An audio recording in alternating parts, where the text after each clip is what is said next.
En France, les jeunes sont-ils heureux? Retour sur l'enquête Que du bonheur, remplie par 53 000 jeunes âgés de 18 à 35 ans. Les jeunes, c'est nous. Nous sommes nés à partir des années 80, un smartphone dans la main.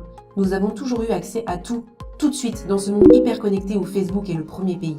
Nous avons grandi dans une société multiculturelle et nous sommes la première génération à avoir autant voyagé. Nous sommes aussi les enfants de la crise et du chômage. D'après l'enquête, certains enjeux nous inquiètent particulièrement.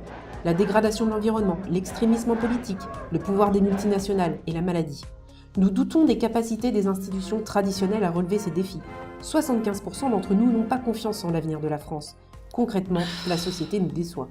Nous jugeons qu'elle n'est pas suffisamment égalitaire et que les richesses pourraient être mieux redistribuées.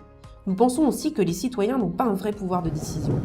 Pourtant, peu importe les conditions extérieures, 82% des jeunes sont heureux. Et loin de nous contenter de critiquer, nous voulons faire bouger les choses.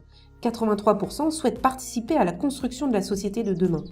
Une société où le bien-être des citoyens serait la priorité du gouvernement. Pour nous, le bonheur, c'est d'abord une bonne santé, puis la famille, les amis et les amours, ensuite le travail. Nous repensons le concept de succès. Adieu la grande maison, l'écran plasma et la belle voiture. 89% d'entre nous considèrent que gagner beaucoup d'argent n'est pas primordial pour être heureux. Nos seuls besoins matériels, Internet, un smartphone et un ordinateur. Clairement, la sobriété heureuse, ça nous parle. Pour nous, l'essentiel, c'est surtout être en bonne santé. 91% disent en prendre soin. Dans les faits, on boit quand même beaucoup, on ne dort pas assez et on est souvent stressé. Et au boulot, nous avons envie de nous investir, mais autrement. Plus d'un jeune sur deux envisage d'exercer plusieurs métiers au cours de sa vie, parce qu'on sait que 40 ans de boîte, ça ne nous arrivera pas. La sécurité et la quête de pouvoir, très peu pour nous.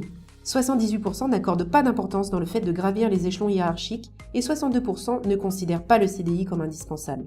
Nous sommes plutôt du genre travailler moins pour gagner moins. Les conditions de travail idéales, la semaine à 32 heures, 10 semaines de congés par an et 2 000 € net par mois.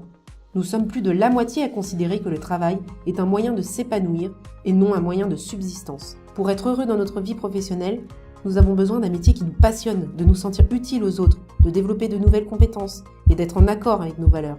Bref, en résumé, nous sommes heureux mais insatisfaits de la société dans laquelle nous vivons. Nous avons compris que le bonheur, c'est surtout une affaire personnelle. Nous sommes d'ailleurs 80% à penser qu'il ne tient qu'à nous d'être heureux.